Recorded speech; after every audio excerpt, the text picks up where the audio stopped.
I believe all the information he told us was true. I think when he got into the point where he was questioning about the boat, and he said he'd have to take that name to his grave, I think that's where he became a little bit reluctant and things tailed off.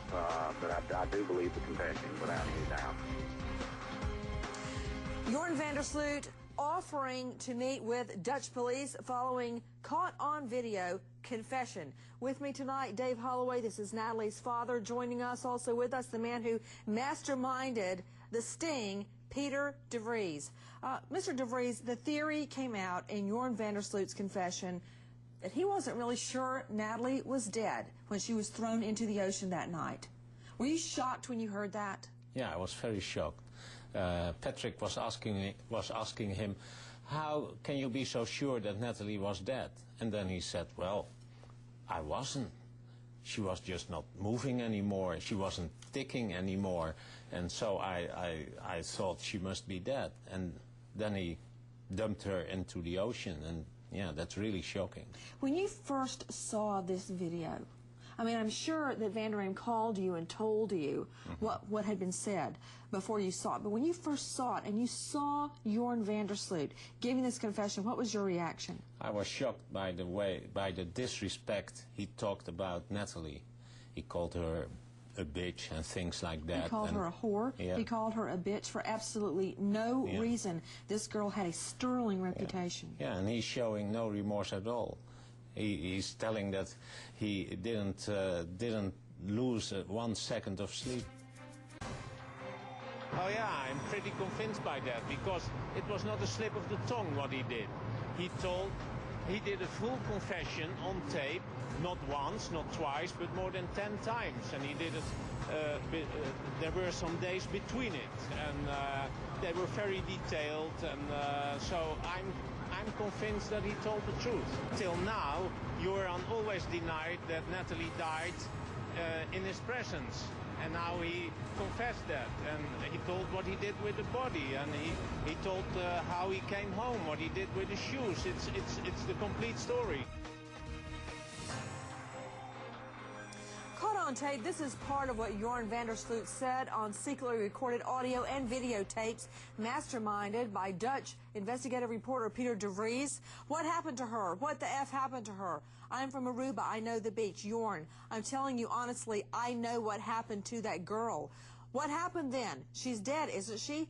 Of course. The ocean's big, isn't it? Of course the sea is big, man. Joran, I just think that I'm incredibly lucky she's never been found, because if they found the girl, I'd be in deep expletive. On and on, these two drive around for hours, discussing so many issues of crime, but especially this. Joran, what have you done? She looks sweet, you know. Patrick, she's just lying still. Still, she's not doing anything. He says, what happened? I don't know. Did you try to resuscitate her? Of course, I tried everything. I tried to shake her. I was shaking the bitch. I was like, what's wrong with you, man? I almost wanted to cry. Why does this have to happen to me? Why does this have to happen to me all the time? You know, to Dave Holloway, Natalee Holloway's father, who is with us tonight, it makes me wonder why he said all the time. What else has happened to him? Did you have that thought too? Oh, Nancy, it's been all about him all along. He's hurt us tremendously, other families tremendously, and some innocent people of Aruba.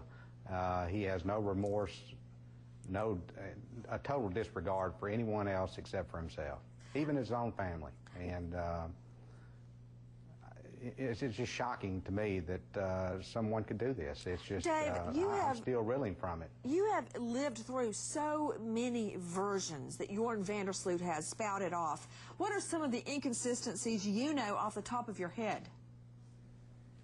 Well, you know, you start from the beginning. They lie about where they dropped Natalee off, and you know, it just goes on and on and on. You know, there's just so many different versions and so many different lies, all about trying to protect themselves from going to jail. And you know, it's come to the point in time where I don't think anyone can be in his corner at all, and he's put himself in that corner, and we've just got to find out who this boat operator is and continue our search in Aruba. We've got a boat out there right now as we speak that's combing the ocean floor and to find Natalee's remains. You know, I think fathers and mothers all across this country that are hearing you right now are shuddering, Dave, at the thought of being so far away from their child's remains and sending boats out to troll the ocean to try to find her. You've never given up. To Peter DeVries, when you heard this, when you saw this, everyone, DeVries masterminded these secretly recorded tapes, and we are taking your calls live tonight. After you saw this, you realized you had to tell the parents. How hard was that, Peter? Yeah, that's of course very hard.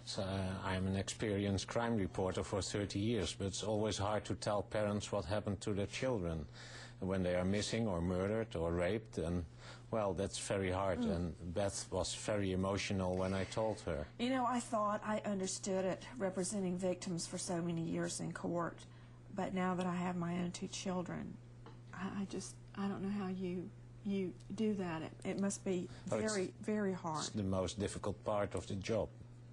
Let's go out to the lines. Pauline in California. Hi, Pauline. Hi, Nancy. How are you? I'm good, dear. What's your question? If she was alive when she hit the water, would the water have woke her up?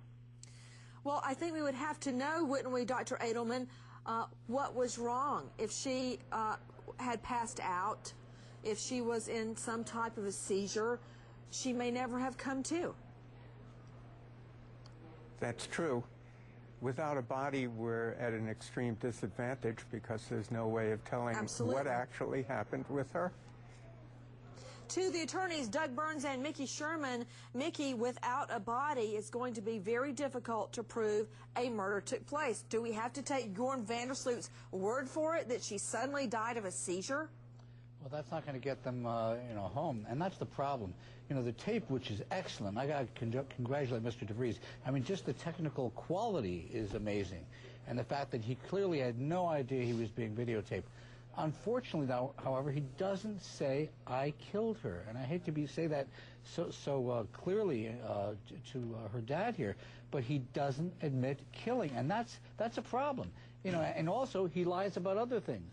And he has his lawyers now in the very unenviable position of saying, no, we don't believe my client because he's lying about this and he's lying about that. Okay, all right. That's a problem. So, Doug, you don't have to have a body to go forward with a murder case. And you don't have to have a confession to go forward. But what we need to go forward is somebody else he talked to. You don't need that. You're absolutely right. And I think, Nancy, honestly, you hit it on the head. His quote about, man, if they had found this body, I would be in deep... whatever expletive he used. That is a huge thing they have to latch on. And the other point is getting this boat operator. That's the key. Back to Peter DeVries. DeVries responsible for masterminding the scheme that caught Vandersloot on tape. Peter, honestly, what do you think will happen now? We Americans don't get that the Dutch authorities have not pursued this further. I mean, they're just executing search warrants now, nearly 3 years later, to get his laptops or his computer. I mean, that doesn't even make sense to us. We want search warrants now. We want justice now. And I don't understand it. Do you really think he will ever see a court of law, Peter? Yeah, I'm convinced he will finally stand on trial, really, believe me. Why? Because the Dutch and the Ruben police and investigators are really very busy with it. And why did this judge refuse to issue an arrest warrant? Well, that's a technical law thing in the Dutch law. It's not easy, but that's the way it is. Man, you're but telling me it's not he will easy. stand trial. You believe that? Me. Yeah, I believe that. You believe it. To Bernie in New York, what? Maybe not next month, but he will. To Bernie in New York. Hi, Bernie. Hi, Nancy. How are you? I'm good, dear. What's your question? Nancy, do the police know who this Dory character is? I'm assuming he's the one that drove the boat and dumped Nasty's body in the water. Bernie, they do. I'll throw that one to you, Art Harris. Explain Dory.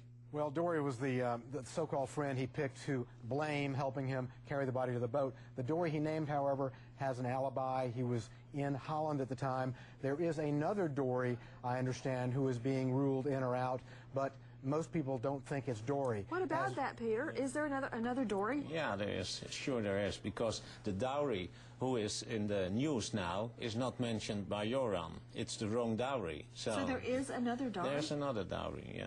Okay.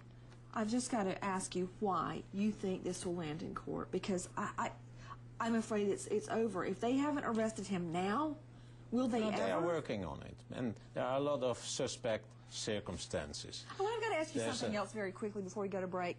A lot of people have attacked you, saying you crossed journalistic bounds by doing this. I say they're just jealous they didn't think of it first. I'm saying, so what? I did. I did what was needed. That's what I did. Yes, you certainly did. Yeah. With us tonight, taking your calls, Mr. Peter Vries and Natalee's father, Dave Holloway. But I want to share with you very quickly a way, on a different note, to fight a different enemy, breast cancer. Women's Personal Health Resource